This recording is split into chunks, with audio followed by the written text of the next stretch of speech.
Hello, I'm Tiffany Cloud. Welcome to The Storm, and thank you for watching today on WYLN 35. A few months ago, my husband and I were invited to dinner in Williamsport. We were both really struck by the positive strides the city has taken to revitalize. Our reaction gave me this idea: track down one of the people working on economic development initiatives in Williamsport, learn a bit about their model for success, and see what lessons might be applied to other municipalities, such as Hazleton and Wilkes-Barre. After the break, Penn Strategy's president, Jason Fitzgerald, joins me for a comprehensive discussion about economic development in local municipalities. So stay tuned to WYLN 35.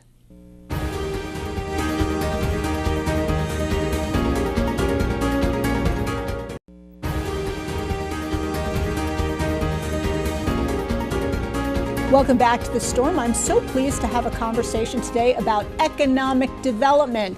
And my guest today is really an expert in this area, the president of Penn Strategies, Jason Fitzgerald. Thank you so much for coming on the show. Thank you so much for having me, Tiffany. It's great to be here. Well, I'm happy to have you here. I can't wait to dive in and talk about a lot of the great projects you've had going on in Williamsport and what we might learn from that and possibly apply to other municipalities. Before we get into that, though, it's your first time in the hot seat here at The Storm, so I have to have you tell the audience a bit about yourself, your background, and where you really got your passion for economic development. Well, I've been passionate about communities and about economic development as long as I can remember. It's what motivated my interest in politics and public service, which is where I sort of got my start. I'm a local guy to this region. I was born and raised in the city of Williamsport. I went to college at Lock Haven University. Both the city of Williamsport and Lock Haven University are now clients of Penn Strategies. So I stayed in my hometown.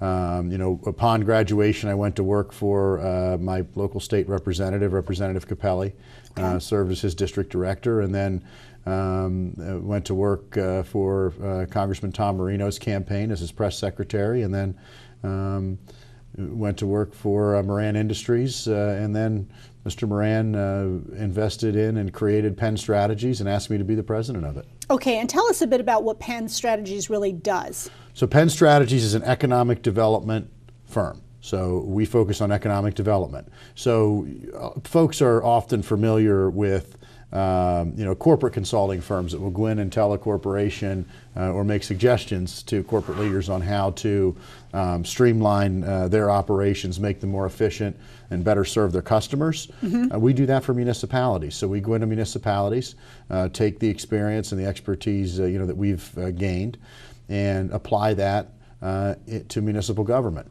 So how to streamline the process, how to make government better serve the people. Which is what it's supposed to exist to do. And we also, part of that is writing grants, public-private partnerships, and other things. But really, what we do is help local governments and local institutions run better. Okay, well, about 1,000 years ago, I actually graduated with an economics degree. So I always liked actually talking about economics in general. But economic. You're younger than me, so it was not 1,000. There's no way. No. I don't think so. Okay, so economic development is a broad area. If you can best help us define it, what makes up economic development for municipalities? It's not just job creation; it's gentrification. It's what is it?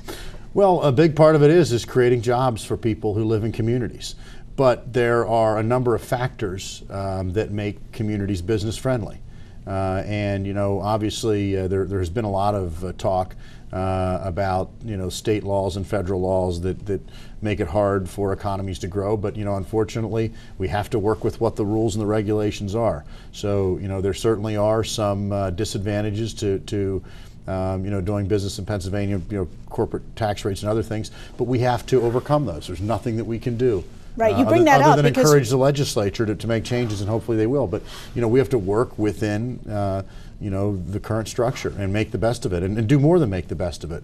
Really help to make communities leaders. I'm glad you brought up the corporate tax rate, because you're right, we have to make the best of it, but we do in the Commonwealth of Pennsylvania have the highest corporate tax rate of any, I mean, we're a Commonwealth, but any state in the United States. We're at 9.99%. Puts the Commonwealth at a competitive disadvantage, there's no doubt about that. Absolutely. That would be, I would imagine, one of the barriers to success in economic development. Certainly a barrier, or I should say, it certainly it creates a hurdle. What are some of the other barriers to economic development in municipalities, would you say?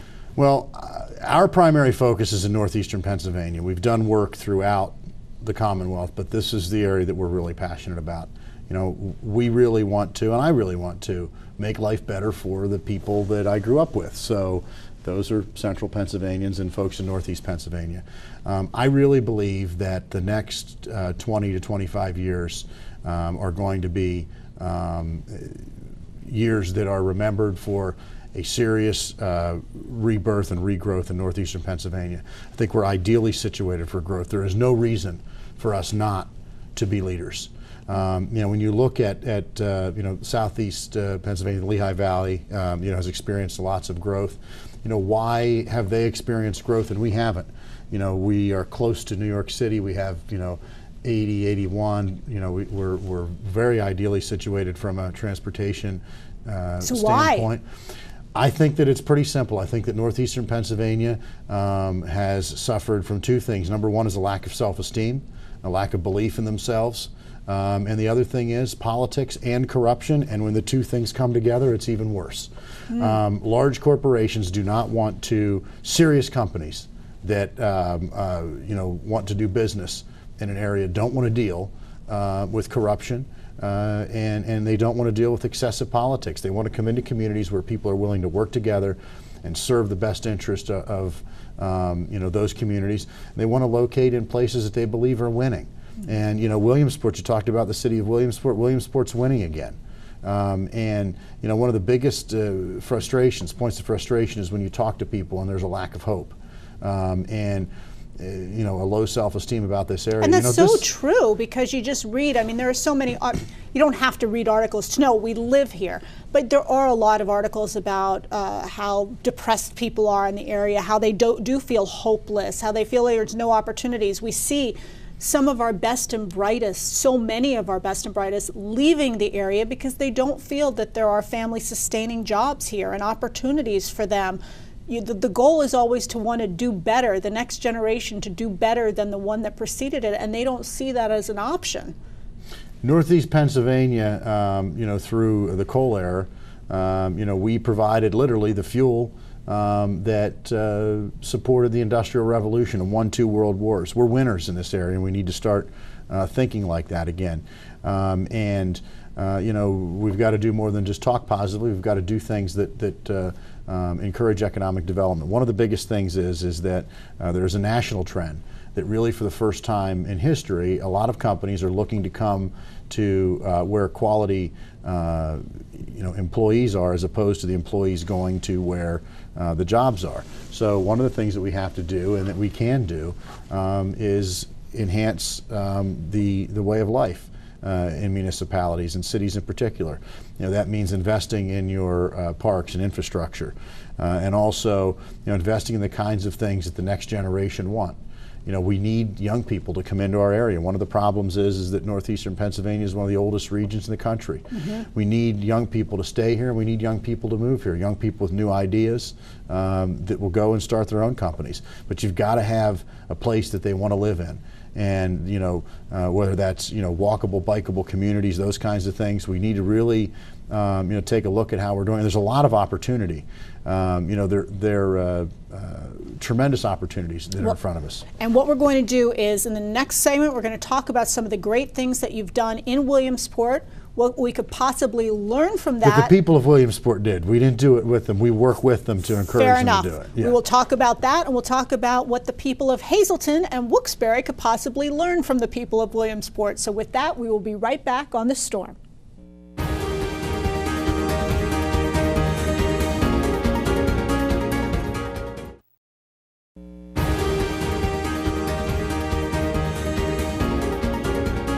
Welcome back to The Storm. Today I'm with the president of Penn Strategies, Jason Fitzgerald, and we are talking about economic development in municipalities. Williamsport, I was impressed when I was there recently, but Williamsport wasn't always looking so impressive. 25 years ago, it was a different story, wasn't it, Jason? In the late 1990s, there were national news stories about the decline of the city of Williamsport. There was people were leaving, homeowners were leaving. There was a huge influx of crime and drugs coming in from larger cities like Philadelphia, Newark, and other places. And the city was pretty much left for dead in the late 90s. It was our downtown was a ghost town, and it looked like the best days for the city of Williamsport were over. Well, let's talk about some of the things you've done with the people of Williamsport to help bring it back, and really just this revitalization, this renaissance that's happening in Williamsport. Let's talk about it. Bowman Field, you've done some things there. The city of Williamsport, I want to stress that, okay, has done, and a lot of people were involved in this, but Bowman Field is the oldest ballpark in the professional level ballpark in the Commonwealth of Pennsylvania, the second oldest in the United States. And it needed some improvements. We do have a pro team there, the Williamsport Crosscutters, but we needed to make some upgrades to the stadium. That's a quality of life issue that people enjoy. They like to go to the ball games, and more than going to see the actual game, people are looking for a facility that allows them to take their families, to relax. A social place, a recreational place, exactly. Sure. So the old style seating is now dated, and we needed to update it. So thanks to the efforts of Senator Gene Yawl and being able to encourage Governor Tom Wolf, the city of Williamsport was awarded $1.2 million, which was matched by Major League Baseball. Oh wow! Okay. Yeah, to make upgrades to the stadium, and actually there will be a professional Major League Baseball game played there during the Little League World Series between the Pittsburgh Pirates and the Cardinals. So a place for entertainment and recreation is something that's really important to bringing an area back. Absolutely. Okay. How about trade and transit? Tell me what the people of Williamsport did there. Well, the Trade and Transit Center essentially was a continuation of the vision of a number of people in the city of Williamsport early on. And one of the things that we've really focused on in the city of Williamsport is encouraging arts and culture. We wanted to be able to offer to people of all ages, all income levels, basically the same sort of things that you would have in a larger city. So obviously watching a play in the city of Williamsport is different than watching a play in New York, but arts and culture are very important. So as we made investments into buildings that would potentially house musicians, artists, other things, those kinds of people are interesting people, and they came to live in our city. And today, if you want your children to learn acting or learn how to sing or any other musical skills, you can do it in either Trade and Transit 1 or Trade and Transit 2. So in addition to it being a transportation hub and being an investment public-private partnership that helped encourage private developers to do what they're doing to improve their businesses. It also serves as a hub for arts and culture. We also have the Community Arts Center downtown, thanks to Pennsylvania College of Technology, which focuses on that as well. So recreational opportunities, opportunities for arts, culture, things that bring people to your downtown. My head's, being a resident of the greater Hazleton area, my head's spinning right now with thoughts, and we're going to get to that. Let's talk also about Liberty Sports Arena. So Liberty Sports Arena is on the former YMCA site. And Mayor Campana and members of City Council and other leaders identified the need for a indoor arena where not only people from the city of Williamsport could recreate, particularly in the winter months. If you haven't noticed, in Pennsylvania, we don't. They're long. Yeah, they're long, right? Yes. But also, to encourage tournaments and other things from out of the area. So, when we were making investments in Bowman Field, and making investments in other recreational facilities in the city, it was part of a continuation of that plan. The other thing that we failed to mention is all of this came as the result of planning. There was a community plan which was put into place, which listed all of these things as priorities, and now they've all been done. So you have to, in order to bring a community back, you have to have a vision. Absolutely. You have to have leadership, and you have to have a plan. And you have to be very focused. And you will always have critics. There will always be people who say that these things are not good ideas, they're never going to happen.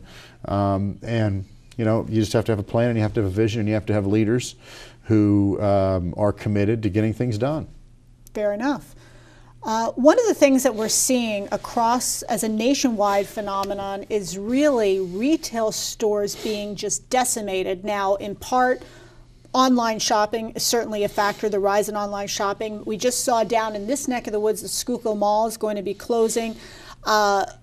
Standard & Poor's has lowered their ratings of retailers 20 times just in the last year. The brick and mortars, they're really, really hurting. What have you done over in Williamsport? What have the people in Williamsport done to try to help with the retail phenomenon?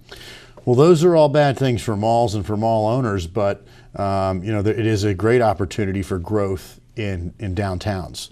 The consumer trends are that if people are going to go to a physical location, they want to go to a physical location for specialty items. Specialty items typically, they're in smaller stores, and those stores tend to be located in downtowns. Mm-hmm. So, the whole concept of malls were never a good thing as a general rule for cities. The downtown, one of the reasons that the downtown in the city of Williamsport was dead in the 90s was because in the 70s, the mall moved to one of the rural townships outside of the city. I was part of a group of 6 community leaders who flew to Milwaukee to convince Kohl's to come to downtown Williamsport. At the time, it was their first department store that was domiciled in a downtown area. Mm-hmm. Typically they go to the suburbs. We helped to bring Kohl's there, and not only is Kohl's department store doing relatively well in this environment, but that location is doing particularly well. And so the goal is to make that sort of an anchor tenant which would bring people to downtowns. Also, the way that people live has changed. Okay. And that people are looking now for, we don't live as much of a sedentary lifestyle. There's now an understanding about the importance of, I could do more of it, but exercise. And so millennials, younger generation, they like downtowns because they want to live close to where they shop, but they also want to walk there. Parking in cars and those kinds of things are not as important, with development as it used to be. And, malls were designed when we lived a more sedentary lifestyle. That's a very good point. And with that, we're going to have to take another break. We will be right back on The Storm.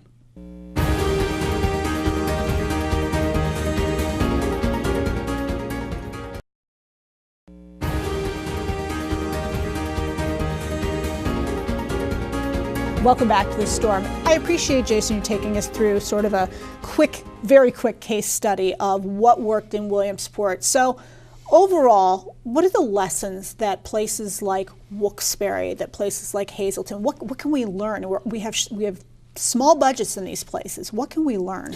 First off, they're both great communities, I think, with a lot of potential, and that's important to know. I think that you have to have a plan. And you have to have leaders that have vision and that are willing to go beyond politics to get things done to help the people that they serve. One of the biggest things, as we said earlier, that holds back progress, particularly in small communities, is when politics gets so petty that we can't work together and get things done. So particularly at the local level, that needs to happen. Okay, and speaking of politics, one of the things that so many politicians are dealing with are municipal pension crises. So many municipalities are facing these. How is it affecting cities, and how is it going to get fixed? We don't have enough time to talk about how it can get fixed, but it's a huge problem. Such a large portion of the budgets of the communities that we work in, are taken up by the pension costs and the pension obligations.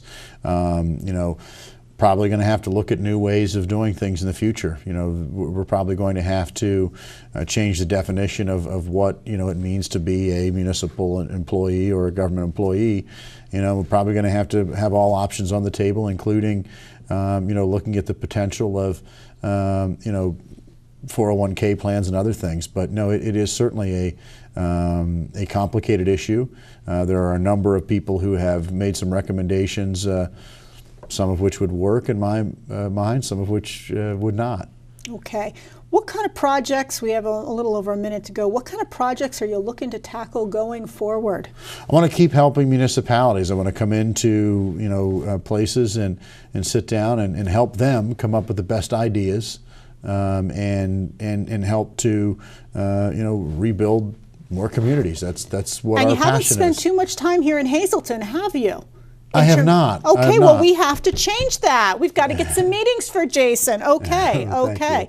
Well, no, that's really exciting. I really appreciate you coming on the show. I appreciate your honesty about what needs to happen and your enthusiasm about communities, and really the reminder that we have to have a better self-image too. Absolutely, it's very important. Thank you so much for what you do to bring out the best in this region. It's very important work that you do, and I very much appreciate it. I know that the viewers of this show do as well. Oh, well, that makes me just want to have dinner in Williamsport all over again. Thank you, Jason. Please come back. Right. All right, folks, I hope you enjoyed today's show. And remember, when you look around and you don't like what you see, don't complain about it. You can do something about it.